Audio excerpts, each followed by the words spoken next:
Hoje nós queremos continuar a nossa exposição no livro de Efésios. Aquelas pessoas que nos visitam, nós estamos expondo em Efésios.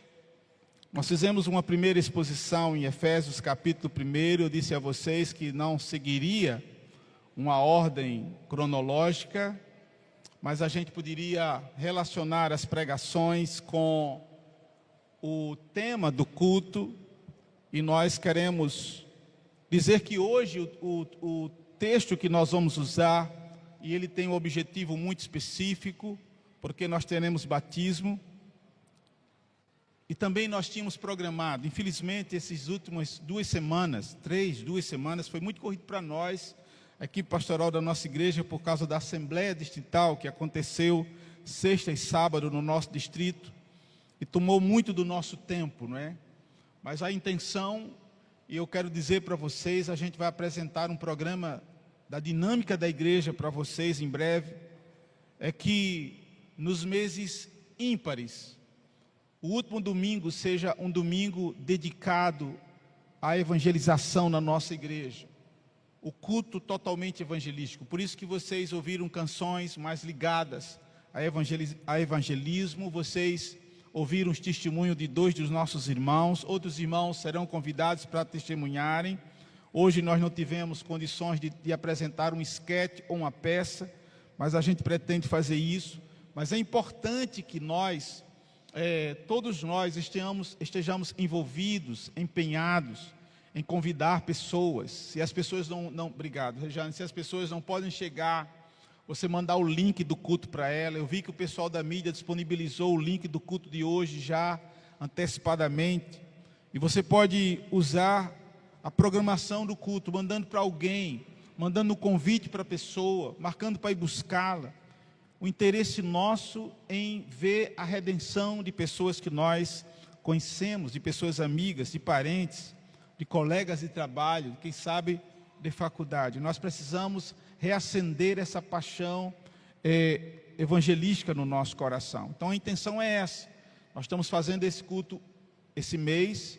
Então o mês que vem é mês de missões, mas aí no mês de maio a gente repete um culto evangelístico como esse. Eu espero que a gente tenha tempo de fazer uma programação, uma dinâmica melhor. A semana passada nós expomos o capítulo 2, eu peço para você abrir no capítulo 2. E vocês perceberam que no capítulo 2 eu não expus a primeira sessão, que está do verso 1 ao 10, mas eu expus o verso 11 ao verso 22. Porque eu deixei exatamente essa sessão inicial do capítulo 2 para pregar hoje, porque eu tive essa compreensão. Embora o sermão pregado semana passada, ele teve um cunho profundamente evangelístico também, porque falou da obra que Jesus fez por nós. Esse texto que nós vamos ler agora, eu penso que em toda a literatura do apóstolo Paulo, com alguns trechos de Romanos, eu penso que é um texto que mais fala da graça de Deus, da transformação que Deus faz na vida de uma pessoa perdida como nós éramos, de uma obra tremenda de redenção e de salvação.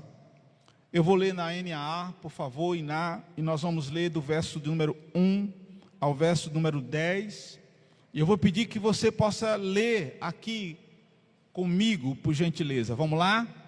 Ele lhes deu vida quando vocês estavam mortos em suas transgressões e pecados, nos quais vocês andaram noutro tempo, segundo o curso deste mundo, segundo o príncipe da potestade do ar, do espírito que agora atua nos filhos da desobediência.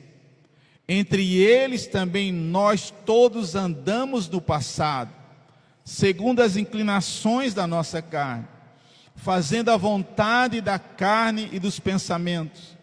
E éramos por natureza filhos da ira, como também os demais. Vejam só agora. Mas Deus, sendo rico em misericórdia, por causa do grande amor com que nos amou, e estando nós mortos em nossas transgressões, nos deu vida, juntamente com Cristo. Pela graça vocês são salvos. E juntamente com Ele nos ressuscitou, e com Ele nos fez assentar nas regiões celestiais em Cristo Jesus. Deus fez isso para mostrar nos tempos vindouros a suprema riqueza da sua graça, em bondade para conosco em Cristo Jesus. Porque pela graça vocês são salvos, mediante a fé, e isso não vem de vós, é dom de Deus, não de obras, para que ninguém se glorie, pois somos feitura dele, criados em Cristo Jesus para boas obras, as quais Deus de antemão preparou, para que andássemos nela. Amém? Que texto lindo, não? Vamos orar. Pai amado, Pai querido, nós te louvamos, Senhor, por tudo o que já aconteceu aqui nessa noite. Uma noite linda, abençoada, festiva para a nossa igreja. Ó Deus, nós te louvamos.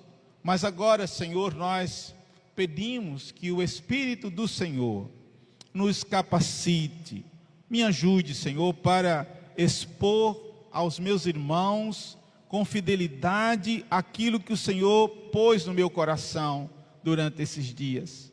Ó Deus, e também possa ajudar os meus irmãos, iluminando as suas mentes. Ó Deus, ajudando-os a abrir o coração, para que recebam a santa palavra do Senhor. Que nós sejamos edificados. Ó Deus, e se alguém está no nosso meio e ainda não foi alcançado pela graça de Deus, ou se alguém está assistindo ou vai assistir, ó Deus, essa pregação noutro momento, e que também não tenha sido alcançado pela graça, que o Senhor possa falar-lhes ao coração, que teu Espírito possa tocar-lhes a sua alma, e essas pessoas possam chegar à salvação em Cristo Jesus. Ó Deus, nós oramos no nome do Senhor Jesus Cristo. Amém, amém e amém. Meus irmãos, eu queria nessa introdução falar sobre 3 coisas que eu julgo importante no texto que nós lemos e no tema que nós propomos a falar nessa noite. Eu fiquei pensando num título para a exposição. Os irmãos sabem que eu sempre gosto de intitular as nossas pregações. E o título que eu vi mais apropriado para a exposição dessa noite foi Da Sepultura para a Vivificação. Eu penso que esse texto, ele nos traz à mente exatamente esse tema, da sepultura, de onde nós estávamos, como o apóstolo Paulo mostra aqui, mas para a vivificação através da obra do nosso Senhor e Salvador Jesus Cristo. Paulo, nesse capítulo 2, e nós falamos sobre isso a semana passada, ele mostra que por causa da obra de Jesus, nós precisamos pensar sempre nisso. A obra é de Jesus, foi Ele quem redimiu as nossas vidas, por causa do amor do Pai, mas por causa da vida de Jesus, da obra de Jesus. Paulo mostra que agora é possível judeus e gentios viverem em unidade. Paulo mostra isso, e eu preguei sobre isso semana passada, a possibilidade dessa reconciliação. O apóstolo Paulo, inclusive, usa uma linguagem diferenciada. A NAA diz que dos dois, ele fez uma nova humanidade. Eu falo sempre que John Stott, um dos comentaristas que eu gosto muito de usar nas minhas pesquisas, ele chama de nova sociedade. A versão antiga da revista e atualizada diz que dos dois, ou seja, dos judeus e dos gentios, ele fez um só homem. Essa é a designação que Paulo mostra. E Paulo mostra que essa barreira da inimizade que existia entre judeus e gentios, agora ela foi derrubada, ela foi derribada.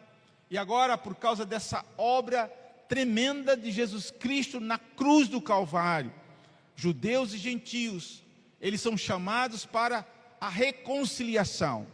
Eles são chamados primeiramente para a reconciliação com Deus. Eles são chamados depois para a reconciliação consigo mesmo.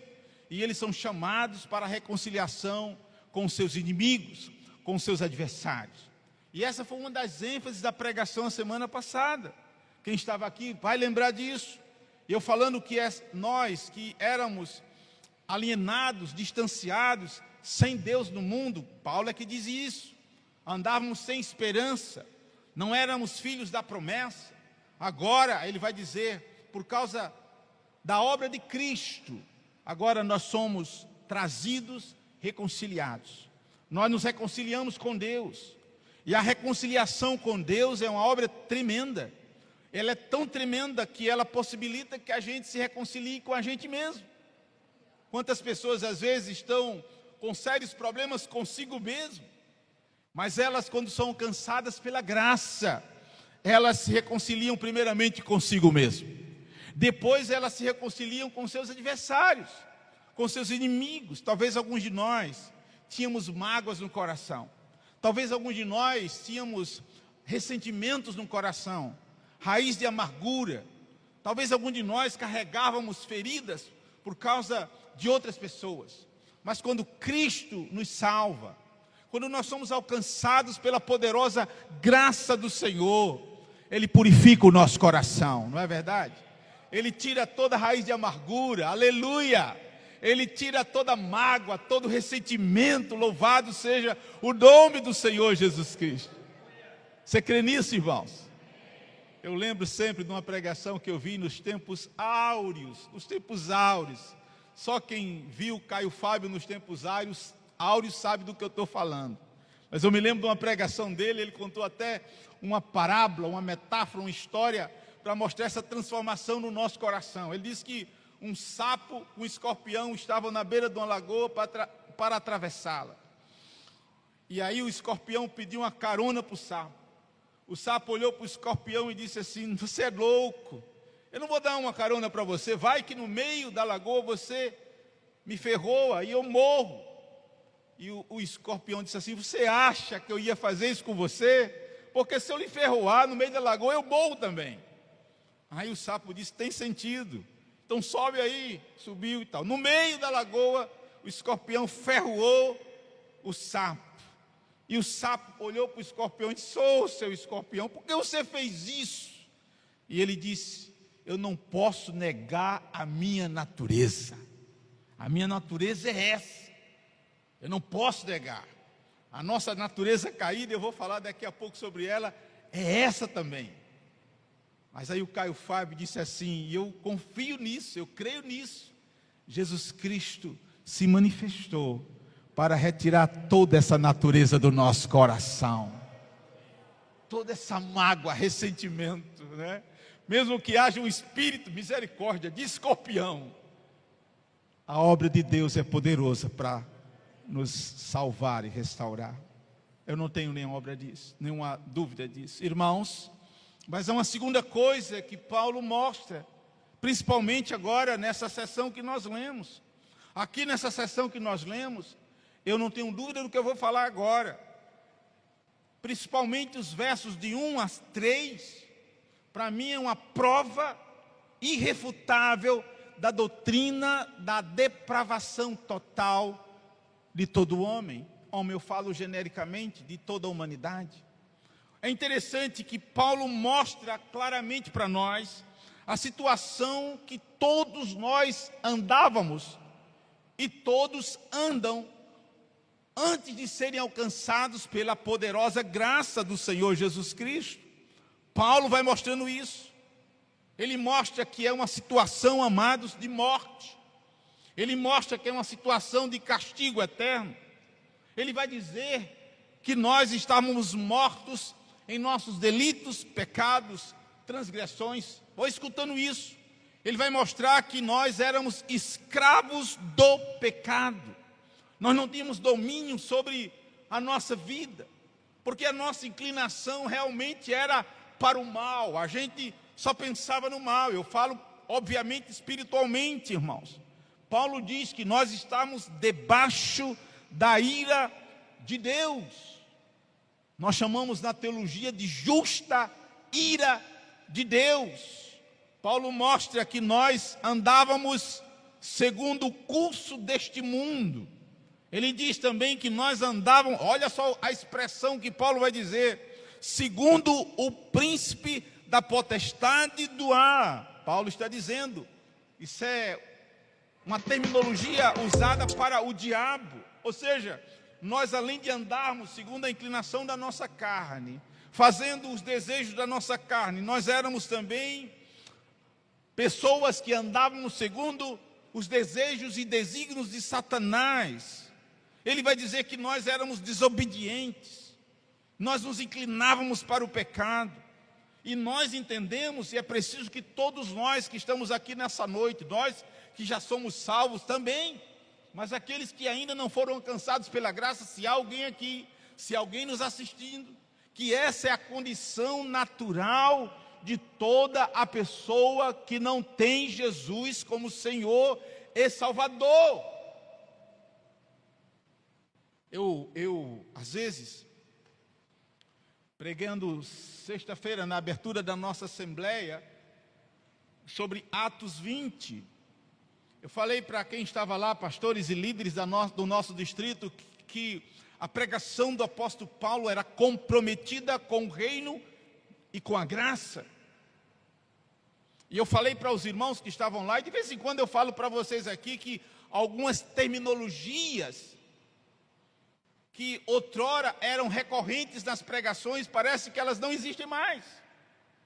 Pecado, desobediência,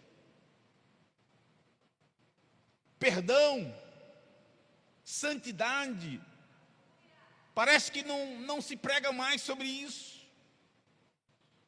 E eu penso, irmãos, que um novo tipo de evangelho tem sido criado a cada tempo, a cada momento, para atrair os pecadores, não para que eles compreendam a sua situação natural, mas que eles sejam atraídos de alguma forma. E eu disse sexta-feira à noite pregando, eu disse, isso vai gerar falsos crentes. Um evangelho falso, ele vai gerar falsos discípulos, discípulos anômalos. E eu sei que nessa geração, que a turma chama de geração Nutella, vocês sabem disso, de geração do mimimi, não é politicamente correto falar sobre essas coisas. Mas essa é a situação natural de toda pessoa que não tem Jesus, que não tem a graça. Essa é a situação natural. E é assim que tem que ser pregado. O pecador, ele tem que saber que ele precisa e carece do Senhor. Não é o Salvador que precisa do pecador, irmãos. O pecador necessita da graça, senão ele está perdido. Então essa é a situação que o apóstolo Paulo mostra de todo aquele que não tem a graça, que não tem Jesus, que nós chamamos de depravação. O termo depravação para nós muitas vezes tem outra conotação, né? Fulano é depravado. Mas essa terminologia é teológica. E muitas vezes, de vez em quando, eu estou trazendo alguma coisa teológica para os irmãos aqui também. Muitas vezes a nossa tradição, que é chamada de wesleyana, ela é criticada e acusada de ter uma antropologia otimista. Alguns de outras tradições dizem, os wesleyanos têm uma antropologia otimista. Com isso eles querem dizer que nós, de certo modo, pensamos que o homem tem alguma coisa boa nele, que vai chamar a atenção de Deus, ou que ele pode dar um passo em direção a Deus. Irmãos, isso é o maior espantalho que alguém pode fazer com a tradição wesleyana. O Wesley nunca pensou nisso, nunca ensinou isso e nunca pregou isso. A visão de Wesley é a visão dos pais da igreja, inclusive a visão dos reformados, que o homem sem Deus, ele está perdido, ele é depravado, ele está condenado, e ele precisa urgentemente da graça do Senhor Jesus Cristo. Mas ainda, irmãos, ainda nessa introdução, veja que eu coloquei 2 pontos para vocês. Primeiramente, mostrando ou contextualizando o que Paulo está querendo dizer. Depois, falando sobre a condição da humanidade sem Jesus. Mas em terceiro e último lugar, a pergunta é: como resolver esse problema? Como resolver essa equação difícil? Como a pessoa pode sair dessa situação de morte, de escravidão, de desobediência, de ira, de inclinação para o mal? Como resolver essa condição de miséria, essa condição terrível? E aí o texto nos mostra claramente, é preciso que nós identifiquemos isso, porque aí novamente nós derrubamos falsas acusações. Paulo deixa claro que não é pro obra e não é pro mérito, mas é que é pela graça de Deus, através de Jesus Cristo. Não há outra forma, escute bem, de resolver essa equação difícil, essa equação de miséria, de morte, de desgraça, de escravidão. Não há outra maneira a não ser pela graça de Deus, através da obra salvadora de Jesus Cristo na cruz do Calvário. Meus irmãos, eu tenho pregado sempre aqui a vocês, e aonde Deus me tem dado o privilégio e a oportunidade de anunciar o Evangelho, eu tenho sempre vos dito aqui, é outra coisa nesse mundo plural que não é politicamente correto de dizer. E eu vou dizer, porque eu não estou preso ao politicamente correto. Eu estou preso à palavra da verdade, que é a palavra de Deus. E a palavra da verdade vai me dizer que para resolver essa equação, não há outro nome no céu ou sobre a terra, aonde reside a salvação, a não ser no nome do nosso Senhor e Salvador Jesus Cristo. Por isso que Jesus é ímpar, Ele é singular, Ele é exclusivo. Por isso que o cristianismo, e eu falo da fé cristã, ela é exclusiva, ela é singular, ela é excepcional. Nós somos exclusivistas, nós não somos inclusivistas. Nós não cremos que a salvação pode acontecer em qualquer tradição de fé. Nós não cremos que a graça pode se manifestar em qualquer tradição de fé e salvar a pessoa em qualquer tradição de fé. Nós cremos que a pessoa tem que reconhecer que Jesus Cristo é Senhor e Salvador para ter os seus pecados perdoados e o seu nome escrito no livro da vida. É assim que nós cremos, porque é assim que a palavra do Senhor nos diz. Mas, irmãos, que Deus me ajude para que em 15 minutos, 20 minutos, eu consiga discorrer com vocês nessa noite a respeito daquilo que Deus fez em nós.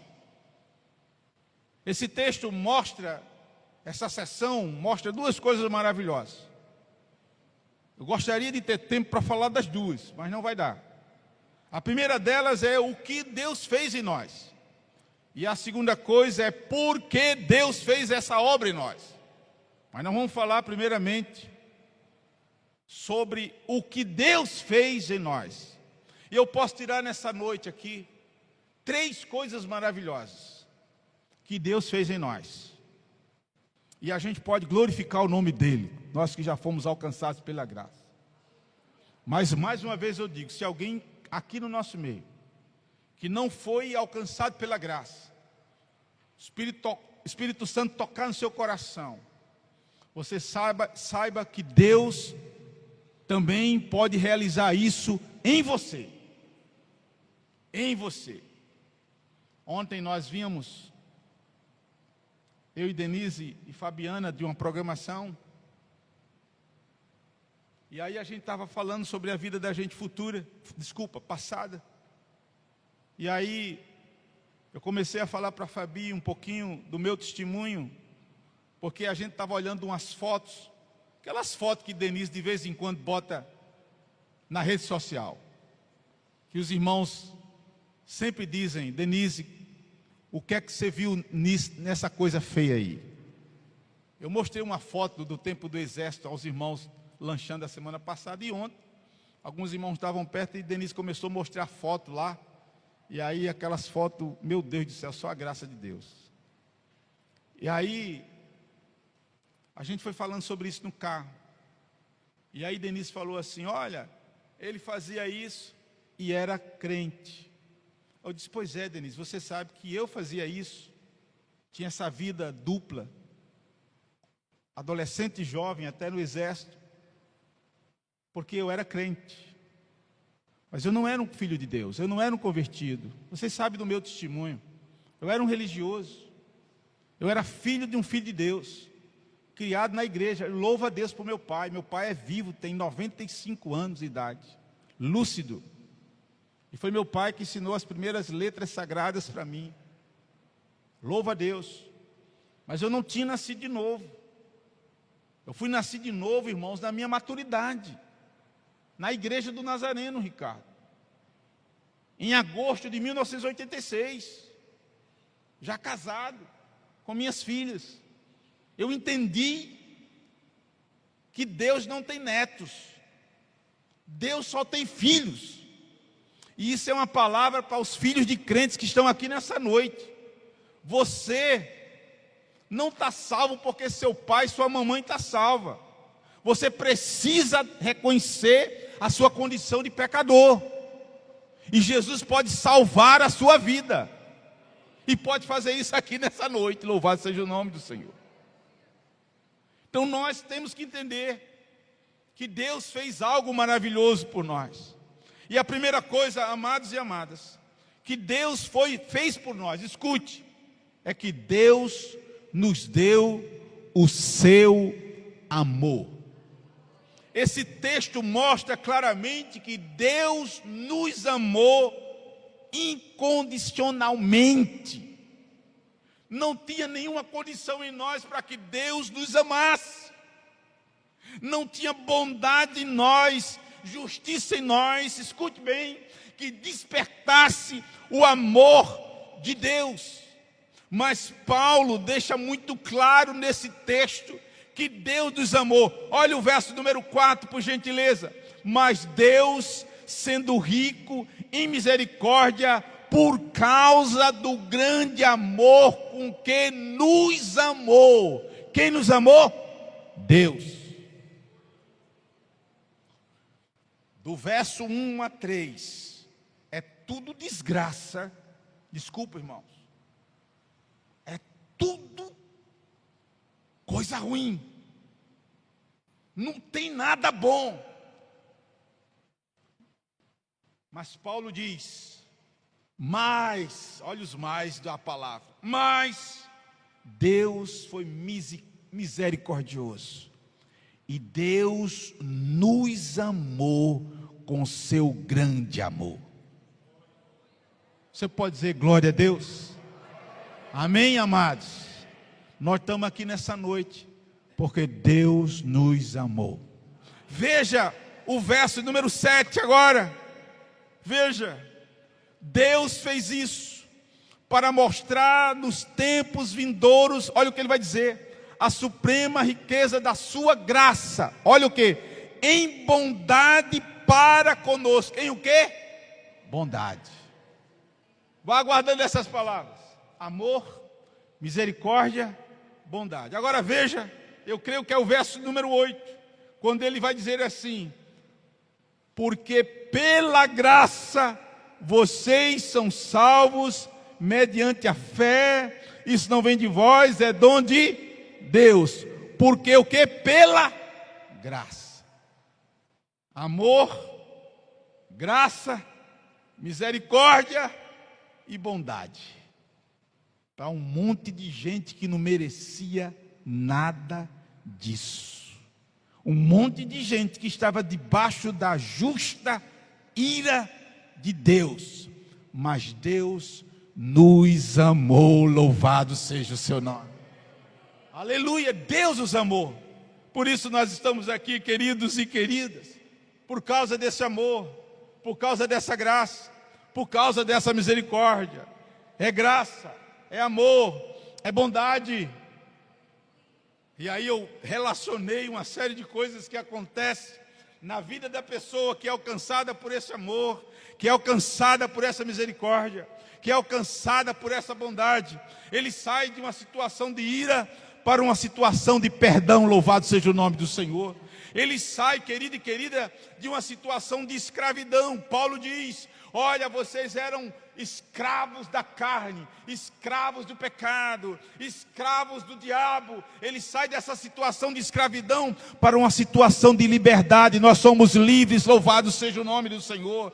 A pessoa sai, querido, de uma situação de ódio, como eu disse a vocês, de ressentimento, de amargura, de coisa ruim no coração. Sai dessa situação e agora o amor de Deus é derramado no coração da gente. Nós saímos de uma situação de alienação, e alienação aqui eu falo de distanciamento, para uma situação agora de acolhimento, de aproximação e de reconciliação. Nós saímos, querido, de uma situação de culpa. Eita, coisa ruim é conviver com culpa. É ruim, irmão. Culpa pesa, santinho. Culpa é uma tonelada. É ruim. Mas quando nós somos alcançados por essa bondade, misericórdia, amor e graça, nós saímos da culpa para a libertação. Nós saímos de um estado de vazio, sentimento de falta de significado, que as pessoas muitas vezes têm, principalmente aquelas que não têm a graça do Senhor, não têm Jesus Cristo na vida, aquela coisa vazia, falta de sentido, falta de significado. Nós saímos dessa situação para uma situação de plenitude. Nós saímos de uma situação, queridos, de falta de sentido para significação. Louvado seja o nome do Senhor. E tudo isso, sabe por quê? Porque Deus nos amou. Por favor, Iná, coloca Romanos 5, 6, por gentileza, na NAA. Eu creio que é NAA que eu coloquei aqui. Romanos 5, 6. Vamos ler juntos, que aqui diz aí. Eu espero que seja a minha versão aqui. Conseguiu, querida? Vamos lá. Ele, é assim que está?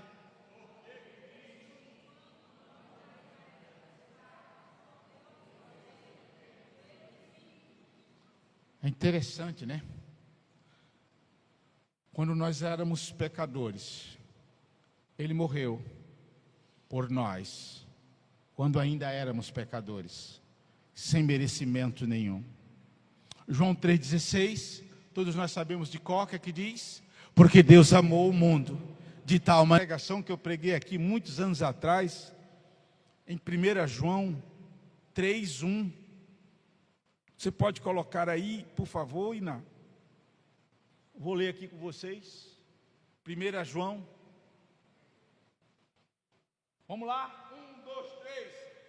Vejam que grande amor o Pai nos tem concedido, a ponto de sermos chamados filhos de Deus.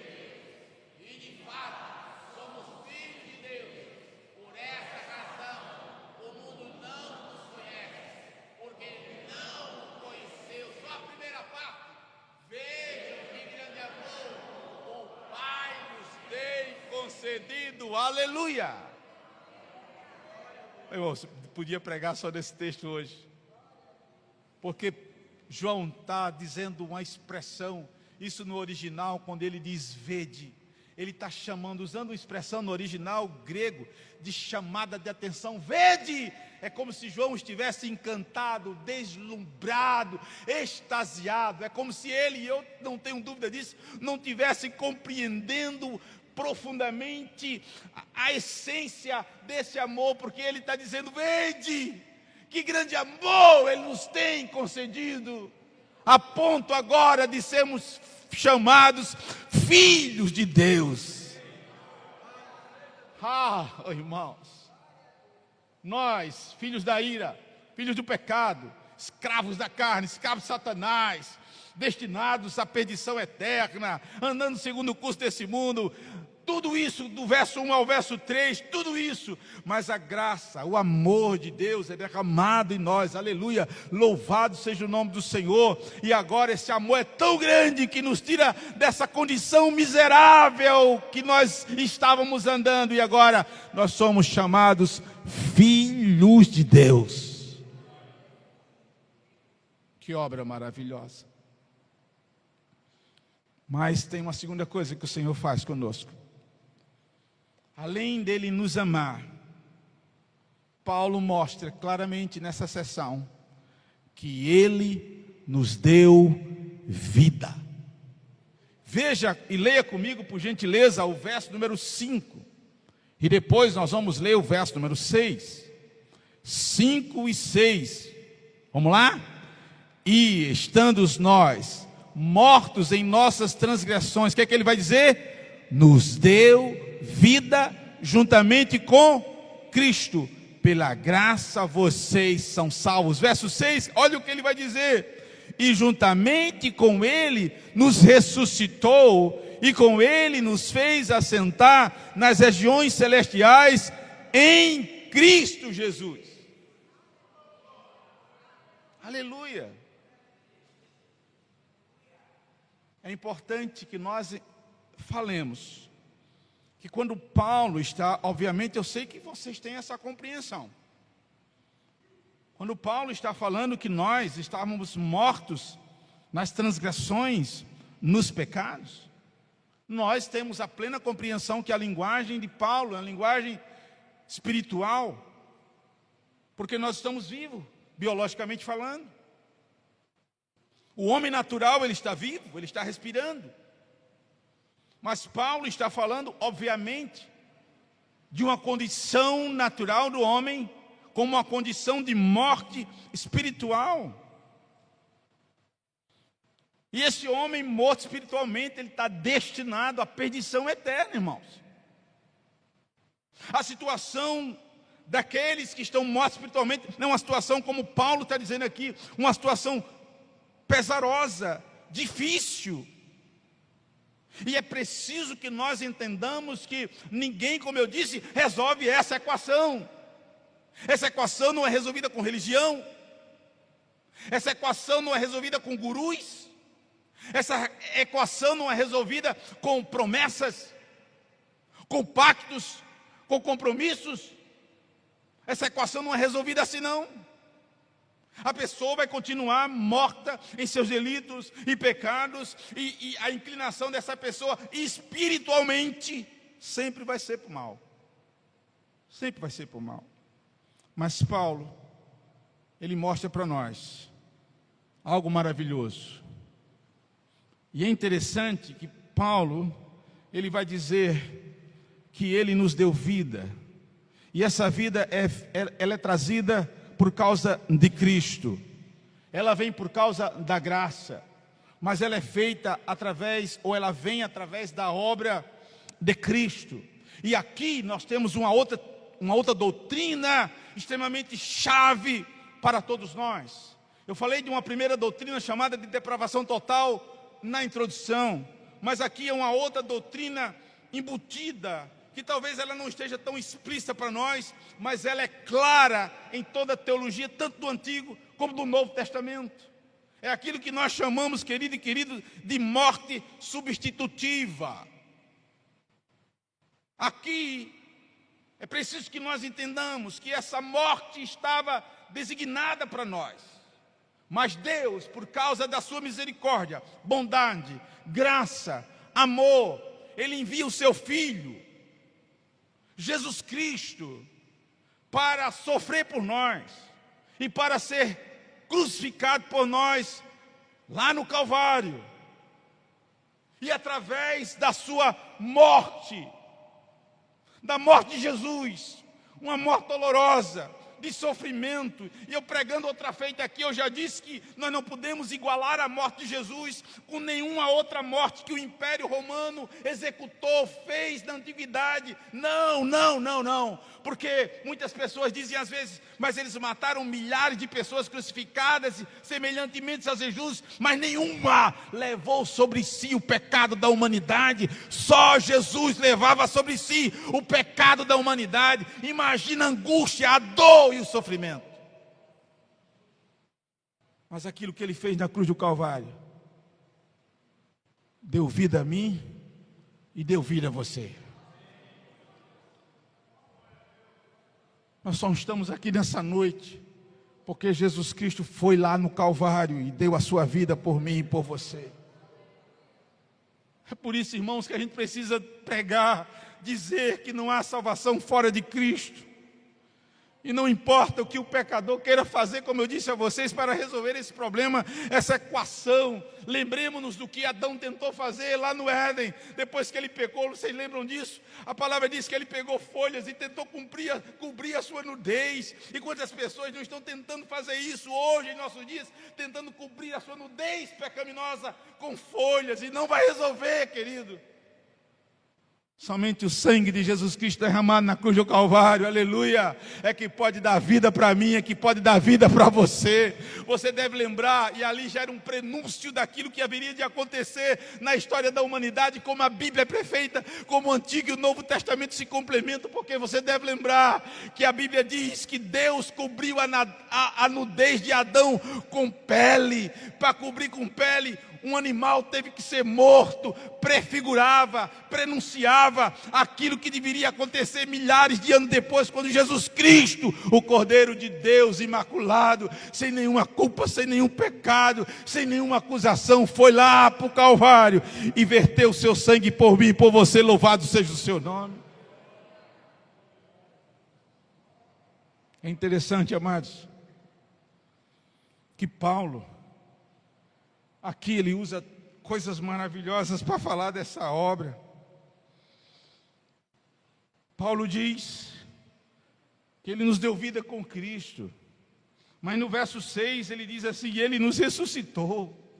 Quando Paulo usa essa expressão ressuscitou, obviamente, novamente a gente parece ser redundante, mas a gente precisa dizer que ele está dizendo isso porque a gente estava morto, e morto não consegue vir à vida sozinho. Está morto, não tem como fazer. Cristo age primeiro. Deus age primeiro, irmãos. É preciso que a graça venha, desperte. Lembram de Lázaro? 4 dias mortos. Já cheira mal. Vai para lá, vem para cá. Jesus chega. Jesus chora, ele se angustia, mas ele diz: tirem a pedra. Não faz isso.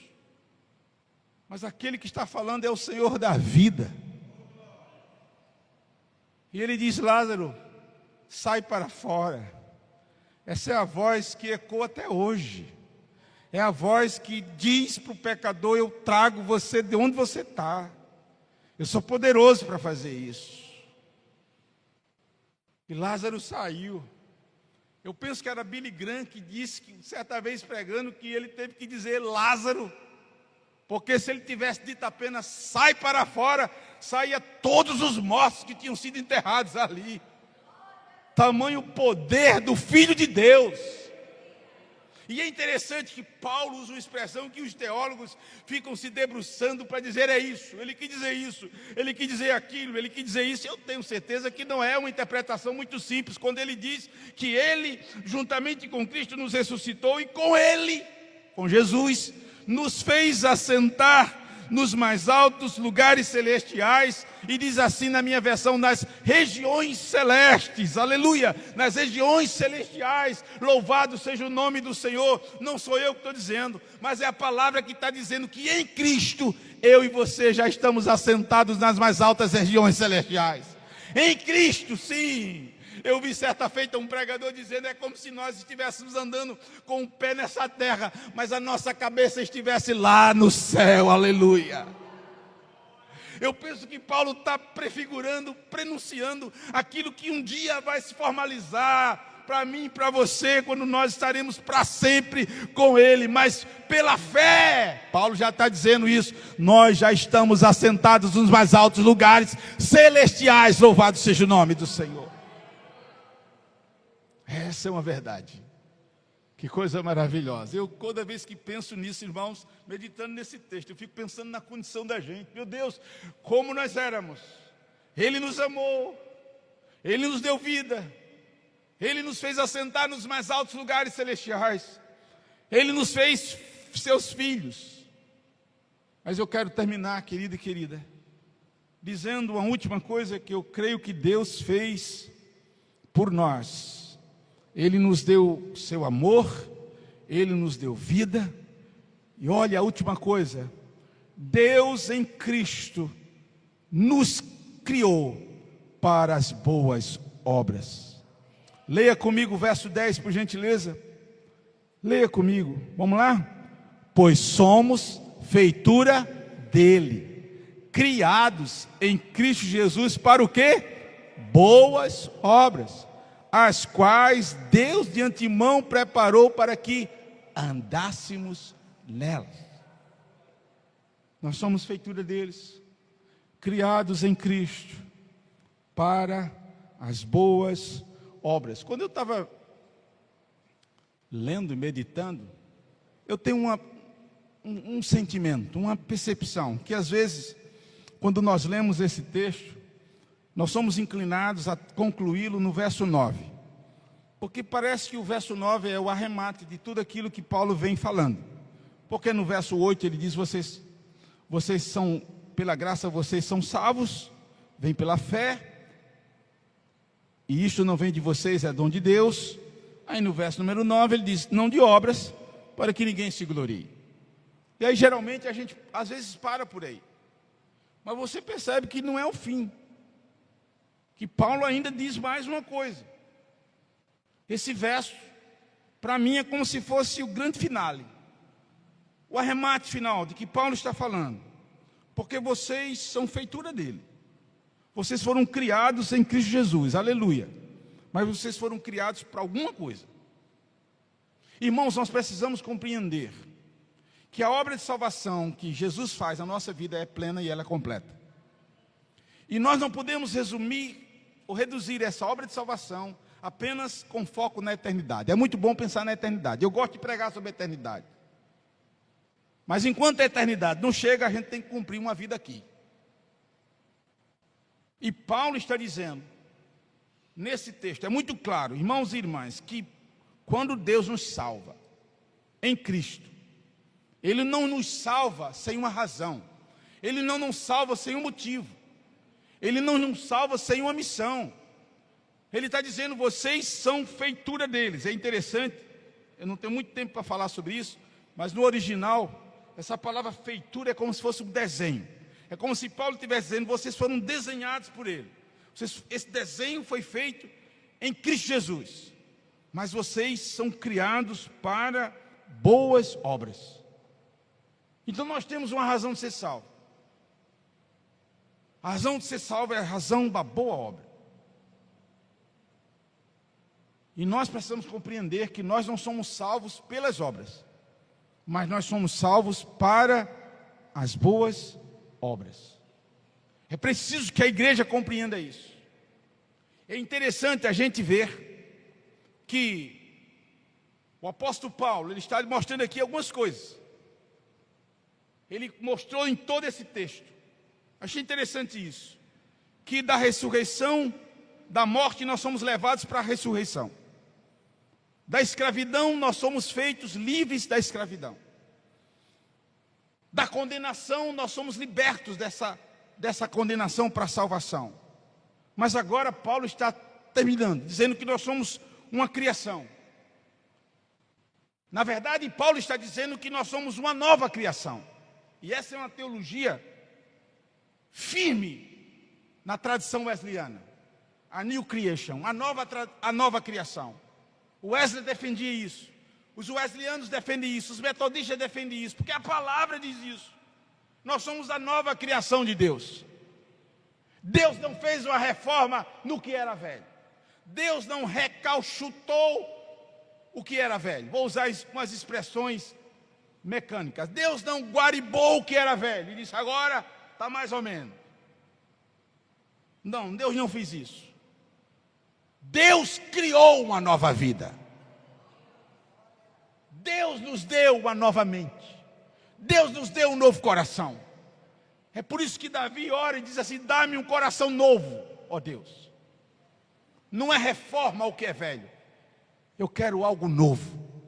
Essa é a nova criação. E agora ele diz que nós somos criados em Cristo para as boas obras.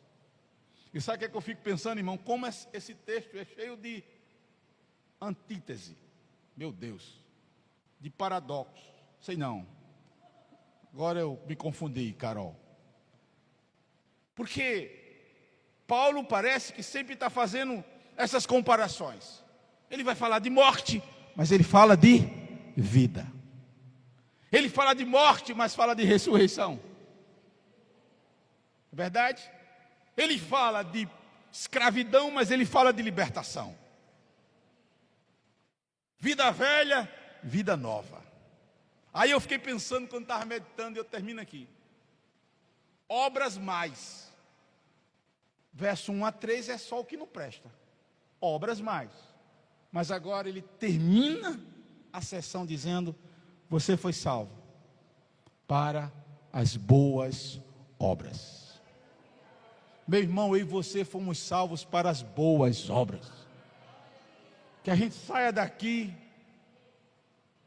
hoje à noite, olhando aquela placa abençoada, que é uma paráfrase relacionada àquilo que John Wesley disse no século XVIII, quando a igreja anglicana proibiu que ele pregasse nos templos anglicanos.